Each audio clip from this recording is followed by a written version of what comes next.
Hi hello viewers, welcome back to my channel. ಬನ್ನಿ, ಇವತ್ತಿನ ವಿಡಿಯೋದಲ್ಲಿ ನಾವು ಈ ಒಣ ಮೀನು ಫ್ರೈ ಯಾವ ರೀತಿ ಮಾಡೋದು ಅನ್ನೋದನ್ನು ನೋಡೋಣ.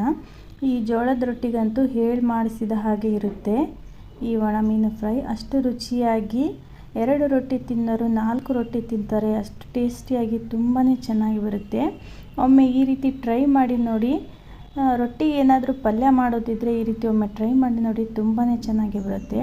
ನಾನು ಫಸ್ಟ್ ಇಲ್ಲಿ ಮಾರ್ಕೆಟಲ್ಲಿ ಸಿಗುವಂತಹ ಈ ರೀತಿ ಈ ಸಣ್ಣ ರೀತಿಯ ಒಣ ಮೀನು ಫ್ರೈನ ತಗೊಂಡಿದ್ದೀನಿ. ನಾನು ಸೈಜಲ್ಲಿ ಕೂಡ ಇದು ಇರುತ್ತೆ. ಆದಷ್ಟು ನಾನು ಚಿಕ್ಕದಾದಂತಹ ಒಣ ಮೀನನ್ನು ತಗೊಂಡಿದ್ದೀನಿ. ಇದನ್ನು ಚೆನ್ನಾಗಿ ನಾವು ಕ್ಲೀನ್ ಮಾಡ್ಕೋಬೇಕು, ಏನಾದರೂ ಕಸ ಕಡ್ಡಿ ಏನಾದರೂ ಇದ್ದರೆ. ಹಾಗೆ ನಾನು ಇದನ್ನು ಒಂದು ಸ್ವಲ್ಪ ಇದರ ಹಸಿ ವಾಸನೆ ಸ್ಮೆಲ್ ಹೋಗೋವರೆಗೂ ಸ್ವಲ್ಪ ಇದನ್ನು ಲೈಟಾಗಿ ಹುರ್ಕೊತಾ ಇದ್ದೀನಿ. ಒಂದು ತವೆಯಲ್ಲಿ ಚೆನ್ನಾಗಿ ಇದನ್ನು ಹುರ್ಕೊಂಡ್ಬಿಟ್ಟು ಒಂದು ಸ್ವಲ್ಪ ಇದರ ಸ್ಮೆಲ್ ಹೋಗುವವರೆಗೂ ಒಂದು ಸ್ವಲ್ಪ ಲೈಟಾಗಿ ಹುರ್ಕೊಳ್ಳಿ. ಹಾಗೆ ಇದು ಒಂದು ಸ್ವಲ್ಪ ದೊಡ್ಡ ಮೀನಿದ್ರೆ ಕೂಡ ಇದರ ಸ್ವಲ್ಪ ಮೇಲ್ಗಡೆ ಇರೋ ಸ್ವಲ್ಪ ತಲೆನ ತೆಗಿತಾರೆ. ಇದು ಸಣ್ಣ ಮೀನು ಆಗಿದ್ದರಿಂದ ನಾನು ತೆಗಿತೇ ಇಲ್ಲ. ನೋಡಿ, ಈ ರೀತಿ ಆಗಿದೆ, ಸಾಕು. ಇಷ್ಟು ಹುರ್ಕೊಂಡ್ರೆ ಸಾಕು. ಬನ್ನಿ, ಇವಾಗ ಗ್ಯಾಸ್ ಒಲೆನ ನಾನು ಆಫ್ ಮಾಡ್ಕೊತಾ ಇದ್ದೀನಿ.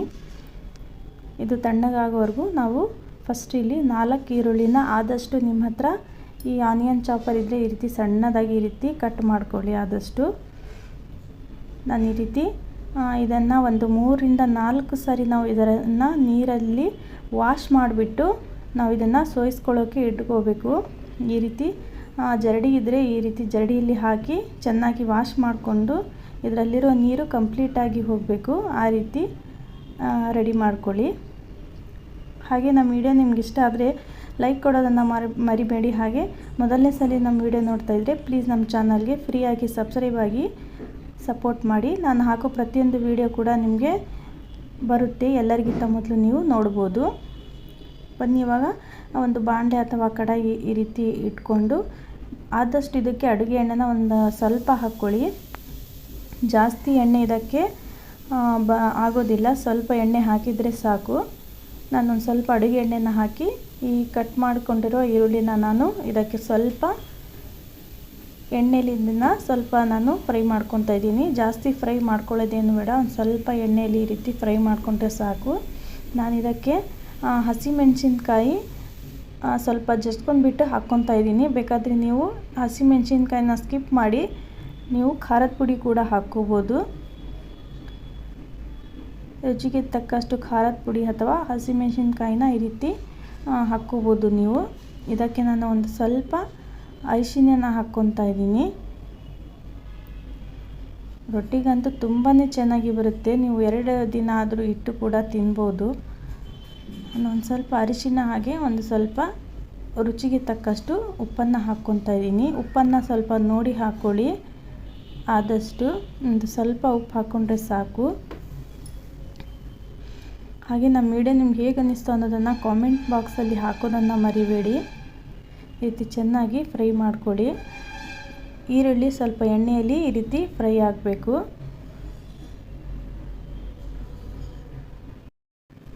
ನಾನಿವಾಗ ಇದಕ್ಕೆ ನಾನು 1 ಕಟ್ಟು ಮೆಂತ್ಯ ಸೊಪ್ಪನ್ನ ಹಾಕ್ಕೊತಾ ಇದ್ದೀನಿ. ಮೆಂತ್ಯ ಸೊಪ್ಪು ಆರೋಗ್ಯ ಕೂಡ ತುಂಬ ಒಳ್ಳೆಯದು. ಇದರಲ್ಲಿ ಹಾಕಿದರೆ ರುಚಿ ಕೂಡ ತುಂಬಾ ಚೆನ್ನಾಗಿ ಬರುತ್ತೆ. ಚೆನ್ನಾಗಿ ಕ್ಲೀನ್ ಮಾಡಿಬಿಟ್ಟು ಈ ಮೆಂತ್ಯ ಸೊಪ್ಪನ್ನ ಈ ರೀತಿ ಹಾಕಿ ಚೆನ್ನಾಗಿ ಮಿಕ್ಸ್ ಮಾಡ್ಕೊಳ್ಳಿ. ತುಂಬಾ ಬೇಗನೆ ಆಗುವಂತಹ ರೆಸಿಪಿ ಅನ್ಬೋದು. ರೊಟ್ಟಿಗಂತೂ ತುಂಬಾ ಚೆನ್ನಾಗಿ ಬರುತ್ತೆ ಟೇಸ್ಟು. ಅಷ್ಟು ಚೆನ್ನಾಗಿ ಮಕ್ಕಳಂತೂ ತುಂಬಾ ಇಷ್ಟಪಟ್ಟು ತಿಂತಾರೆ ಇದನ್ನು. ಈ ರೀತಿ ಒಮ್ಮೆ ಟ್ರೈ ಮಾಡಿ ನೋಡಿ. ಈ ಮೆಂತ್ಯ ಸೊಪ್ಪು ಒಂದು ಸ್ವಲ್ಪ ಬೇಯಿಸ್ಕೊಳ್ಳೋಣ. ಇವಾಗ ನಾನು ಒಂದು 2 ನಿಮಿಷ ಇದನ್ನು ಮುಚ್ಚಳನ ಮುಚ್ತಾ ಇದ್ದೀನಿ. ಆದಷ್ಟು ಇದನ್ನು ಕಡಿಮೆ ಉರಿಯಲ್ಲಿ ಈ ರೀತಿ ಮುಚ್ಚಳನ ಮುಚ್ಚಿ ನೋಡಿ. ನಾನಿವಾಗ ಈ ಒಣ ಮೀನನ್ನು ಏನು ತೊಳೆದ್ಬಿಟ್ಟು ಇಟ್ಕೊಂಡಿದ್ವಲ್ಲ, ಇವಾಗ ಇದಕ್ಕೆ ಸೇರಿಸ್ಬಿಟ್ಟು ನಾನು ಕಡಿಮೆ ಉರಿಯಲ್ಲಿ ಇದು ಕೂಡ ನಾನು 1ರಿಂದ 2 ನಿಮಿಷ ಚೆನ್ನಾಗಿ ಫ್ರೈ ಮಾಡ್ಕೊತಾ ಇದ್ದೀನಿ. ಇದರಲ್ಲಿ ನೀರಿನ ಅಂಶ ಇರಬಾರ್ದು. ಆ ರೀತಿ ಫ್ರೈ ಮಾಡ್ಕೊಳ್ಳಿ. ಈ ರೀತಿ ಮಾಡಿದರೆ ನೀವು 2 ದಿನ 3 ದಿನ ಇಟ್ಟರೂ ಕೂಡ ಕೆಡಲ್ಲ. ಎಲ್ಲಾದರೂ ಹೊರಗಡೆ ಹೋದರೆ ಕೂಡ ನೀವು ಇದನ್ನು ತಗೊಂಡು ಕೂಡ ಹೋಗ್ಬೋದು ರೊಟ್ಟಿ ಜೊತೆಗೆ. ತುಂಬಾ ರುಚಿಯಾಗಿ ಬರುತ್ತೆ. ಹಾಗೆ ನಿಮಗೆ ವಿಡಿಯೋ ಇಷ್ಟ ಆದರೆ ಲೈಕ್ ಶೇರ್ ಮಾಡೋದನ್ನು ಮರಿಬೇಡಿ. ನಮ್ಮ ಚಾನಲ್ಗೆ ಸಬ್ಸ್ಕ್ರೈಬ್ ಆಗದೆ ನೋಡ್ತಾ ಇದ್ದರೆ ಪ್ಲೀಸ್ ನಮ್ಮ ಚಾನಲ್ಗೆ ಸಬ್ಸ್ಕ್ರೈಬ್ ಆಗಿ ಸಪೋರ್ಟ್ ಮಾಡಿ. ನಾನು ಮತ್ತೆ ಮುಂದೆ ಹೊಸ ವಿಡಿಯೋದೊಂದಿಗೆ ಭೇಟಿ ಆಗ್ತೇನೆ. ವಿಡಿಯೋ ನೋಡಿದ್ದಕ್ಕಾಗಿ ಧನ್ಯವಾದಗಳು ಫ್ರೆಂಡ್ಸ್. Thanks for watching.